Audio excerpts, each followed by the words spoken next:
Time now for Talking Points with Charlie Kirk, founder of Turning Point USA. Charlie, according to a new poll out by the Wall Street Journal and NBC, Trump's job approval just keeps going up. It's climbed to 45%, 88% approval from Republicans. Can you talk a little bit about, with all that the media is throwing at him, how is this possible? He's the most popular Republican president, actually most popular president within his own party, excluding post 9/11 since World War II. It's an extraordinary accomplishment. But the reason is that he is the keeper of promises. He does what he said he's going to do.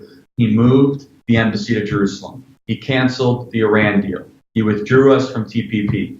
He withdrew us from the Paris Climate Accord. He has massively deregulated the economy. He pledged to get rid of 2 regulations for every new one that was put. He's gotten rid of 22 regulations for every new regulation that was put on the books. It's the first time the Federal Registry has gone down. He promised massive tax cuts. We now have seen the largest tax cut in American history, the largest middle-class tax cut in American history, the corporate tax rate going down from 37% down to 21%. And we've only just started to feel the explosion of economic growth that ensues because of that.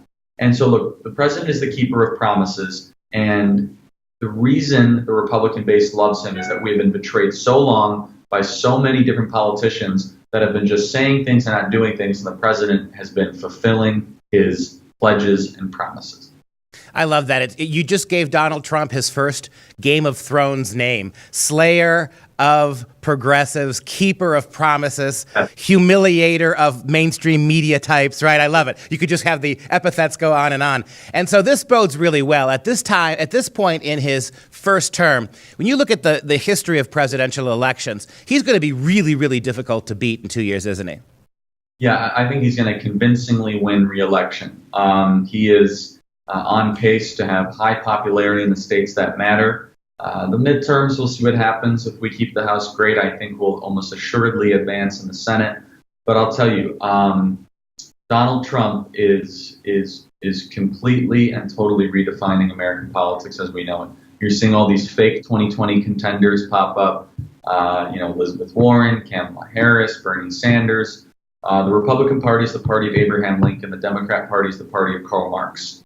And they've gone so far left, they can't even figure out, what the soul is or what the center of their own party. They don't have a center anymore. And that's what makes the Republican conservative brand so attractive. And the reason that he will get reelected is because, one of the reasons he'll get reelected is because of how radically left the Democrat Party has become. Yeah, I think one of the most remarkable aspects of the Trump presidency is he is compelling the Democrats to be who they are. Right. We don't have, even a George W. Bush who was so conciliatory, who wanted to make sure that the left liked him as much as the right, even though they never would. One of the things I love about the Donald Trump presidency is simply by being who he is driving the left to lose their illusions, to put away their fake faces and to become the radical Marxists that they are. And I think America sees it, and America doesn't want any part of it. That's right. So when you unapologetically stand for the flag and for the anthem and for the country, it brings out the radicalism in those that hate this country.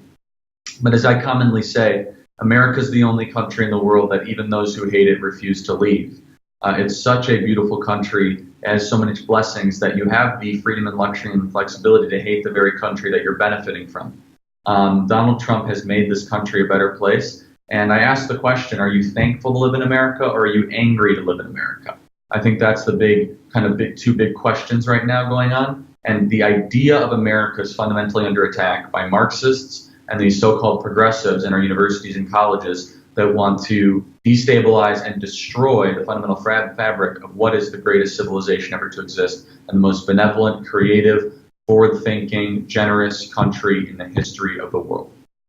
Do you think this push towards socialism from the left, from the Democrat Party, is this something that's coming from the bottom up, or is this really just something the Democrat Party always is and has been, and we're just seeing it for what it is now? Well, I think the Democrats in the 60s and 70s and 80s, there were some true blue dog Democrats, and I think they've been, Bill Clinton, for example, governed much more in the center than a Bernie Sanders would, for example. It's because the country is a center-right country. We are not a far left-wing progressive country. And so politics is downstream from culture, and culture is adjacent to lifestyle. So lifestyle, we still are a country that gets up and goes to work and pays our taxes. We want to see our kids go to a good school, go to church. those values are much more compatible with a conservative political perspective than a far left-wing Marxist, anti-God, anti-freedom, anti-American narrative. And so you put those two things together, the Democrat Party is now going towards outward Marxism. Now, with that, the culture has also gone in that direction.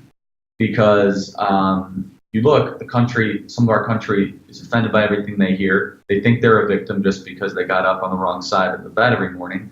And they want to be entitled to something just for breathing. As they begin to believe that, politics shift with it. And so politics is just a reaction of culture. You're not going to be able to have a successful political movement if the culture is not at least within the same couple of differential points within it. And so as the culture moves more towards a victimhood entitlement mentality, the politics will move with it. And that's what you're seeing right now with the rise of Marxism in America. Speaking of the upcoming election a couple of years down the road, it's an interesting historical stat that in the last 80 years, only 2 incumbent presidents on either side of the aisle failed to be reelected. That's also a remarkable boon in Trump's direction. Do you have any thoughts as we're a couple of years out, but do you have any thoughts about what would the 2 or 3 main platform pieces of advice that Trump needs to push to guarantee that reelection in 2 years? What would you say are the 2 or 3 main issues he should be pushing? So the presidents that didn't win re-election, technically Jerry Ford was never elected. And then the other one was, of course, Jimmy Carter in the referendum election of 1980, which actually was a lot closer than people think, and that only broke the last 8 days mostly because of the Iran hostage crisis, despite how horrible the president was. Goodness. And then George H.W. Bush in 1992. So it's very hard, actually, to beat an incumbent president. Very, very hard. Clinton won 2 terms, Bush won 2 terms, and Obama won 2 terms. But with that being said, you look going into 2020, I think Trump has a a great upper hand and strategic advantage to winning because he has great results. He's a phenomenal campaigner. He can define his opponent, and Americans are better off today than when he got inaugurated. They're much better off than they were under the Obama years. The world is a safer place. The economy is roaring and humming, and we have extraordinary amount of optimism for the future of America.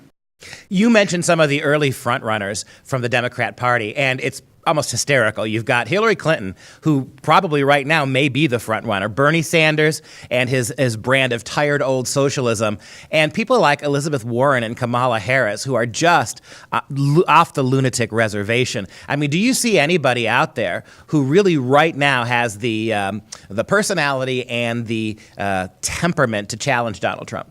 No, I don't. And when you say they're off the reservation, there's no pun intended with that with Pocahontas, right? Definitely. Pocahontas was what we like to call her. Pocahontas, right. No, look, they're going to try to, I will say this, Joe Biden would probably be the hardest person for Donald Trump to beat. He can go after white middle-class working voters that are now the new Trump party, if you will. And it's more of a Trump party than it is a Republican Party right now, which actually I think is a good thing, because the tired old Republican Party of just backslapping deals and endless wars and not questioning the size and scope or cronyist involvement in government is not healthy or not good. So I actually respect more of the Trump model than the traditional Republican model. With that being said, I don't necessarily think that that the Democrats are going to be able to put up a candidate that will even be remotely competitive with the success of Donald Trump, unless there's someone I'm not thinking of. Deval Patrick is an interesting candidate, though. I think he could give Trump a run for his money. If I were to say someone who's going to definitely run for president that could build a coalition that's compelling, I think you got to keep an eye on Deval Patrick. I don't know if you saw it today, but somebody in Hollywood, a Hollywood progressive, took a pickaxe yesterday to the Donald Trump star on Hollywood Boulevard. This thing alone. I see that as a win for Donald Trump, too. I mean, my goodness, that's the hardest a Hollywood liberal has done manual labor in my lifetime. Donald Trump's putting liberals back to work against his Theo icons. Yeah, right. It's funny. The left is they're the most intolerant group of people that you'll ever come across. The most intolerant people are the ones that preach tolerance. They hate the idea that there are other ideas. They do everything they possibly can to silence the opinions and perspectives of those that they disagree with, which is at the heart of intolerance. Charlie, my friend, it's always a great pleasure. Look forward to speaking to you again soon. And that does it for us this week. For Freedom Project, I'm Dr. Duke, and we will see you next time.